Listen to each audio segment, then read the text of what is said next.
Hello everybody, this is Brian Javelin at the Contractor Show here live at the Hard Rock Hotel and Casino, where we're at the Urban Land Institute's Economic and Development Outlook program, where we're going to be meeting some industry leaders, analysts, and professionals to help us paint a picture of the current 2008 economic environment for our industry. Let's go inside and meet some of these people. Hello everybody, this is Brian Javelin. I'm here today with Ken Simonson, Chief Economist of the Associated General Contractors of America. Ken, thank you for joining us today. Glad to be with you. Ken, to begin with, 08, it looks like it's going to be a real bumpy ride. What sectors do you believe are better off than others? I think you're right that in 2007 non-residential construction was up almost across the board and in nearly every state. But for 2008, I think the growth categories include items like power plants, alternative power production from wind and solar, electric transmission, energy plants, both refineries and biodiesel and renewable diesel, communications facilities such as cell towers and server farms, hospital and university construction, but I see a big slowdown or even a decline in hotel, retail, office construction, public school and other local government funded, where the local governments are starting to see a big slowdown in their receipts. Okay, well, specific then to the residential market. As we know, new homes are at a 12-year historic low, possibly even worse. What is needed to turn things around? I think we do not need the kinds of across-the-board action that we've seen so far from the Federal Reserve. In fact, the big rate cuts have been followed by big jumps in the price of gold and other commodities and drop sometimes in the value of the dollar. Those things are building in longer-term inflation, which will be a bigger problem for us than a recession, which I don't think is a sure thing. Even if we get a drop in gross domestic product, it's likely to be for just a quarter.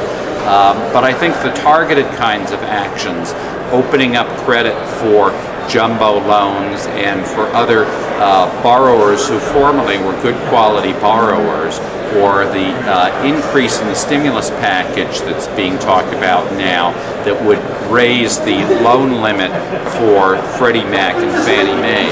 Those things are much more targeted and much more helpful to where the problem areas are.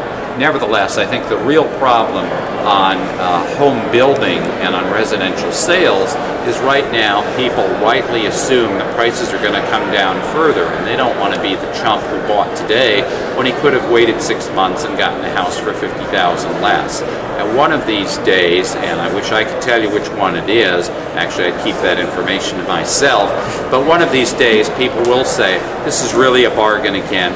Interest rates are low, they're not likely to go lower, I'm going to come back in. And we could have a flood of home buyers. Maybe 6 months after that, the inventories will be down to the point that home builders will pick up their tools again. Oh, well, whoa, that's a lot of information, and that's great. Well, can you tell us a little bit about the size and influence of small businesses in the construction, repair, and remodeling industry? It's huge. That remodeling, repair, home additions, those are dominated by small businesses, by contractors who are working on the side in addition to having other employment. Construction is one of the top 2 or 3 businesses for self-employed people, and the data from the Census Bureau on the size distribution of businesses of all types shows that the construction businesses with fewer than 20 employees make up over 90% of all construction businesses. That's a higher ratio than you see in almost any industry. Well, you belong to, you run an Associated General Contractors of America, and with this small group, why should small contractors get involved with an organization such as yours? Associated General Contractors of America is a very diverse group. We're the largest and oldest national construction trade association. We have 97 chapters that blanket the country, and the membership includes 7,000 general contractors, but it also has 12,000 specialty and subcontractors and about 13,000 suppliers of goods and services of all kinds. So it's a great place to improve your business skills, to meet people who would supply you or whom you can sell to, and also to influence the political process and make sure that contractors are heard in policy making and in rulemaking. Well, Ken, as you know, the average small contractor is probably very limited in time as well as money. What would you suggest would be the first thing they could do just to simply get involved with an organization such as yours with ACG? AGC is very inexpensive to join. The dues are set by each of the local 97 chapters. You can find out from AGC of America's website, agc.org, what chapter covers your territory, and at that point get in touch with that chapter and find out the best way to get involved. But I think it's so easy in terms of just attending a meeting, a training program, coming to a convention of AGC of America. We're going to be at the huge Con Expo, Con Ag in Las Vegas, March 10th to 14th. And that's a great way not just to find out about AGC, but to see some new iron and make contacts throughout the construction industry. Well, Ken, we're in an election year, and as you know, things are bumpy.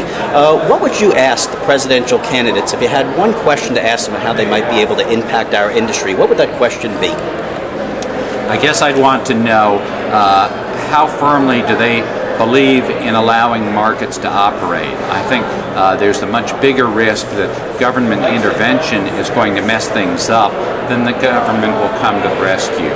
I just don't see flying over every shopping center, passing out $500 checks as the way to help the economy. I see it as a way of kicking up inflation another notch, and that's a lot harder to knock out. I'm very concerned about the anti-immigrant rhetoric and the anti-trade rhetoric, because construction is an industry that really depends on having people with the proper skills, and we're just not sending enough native-born young people into the job market who want to work in construction. We really rely on people who want to come into this country and make a living, make a positive difference by working in construction and other businesses. And we also depend on bringing in materials from abroad that we're not producing here cheaply enough. And so I don't want to see the walls go up against either people or goods. Well, Ken, thank you very much. Okay, it's been a pleasure having you on our show. This is Brian Javelin of The Contractor Show. This is Brian Javelin from The Contractor Show saying goodbye from the Hard Rock Cafe.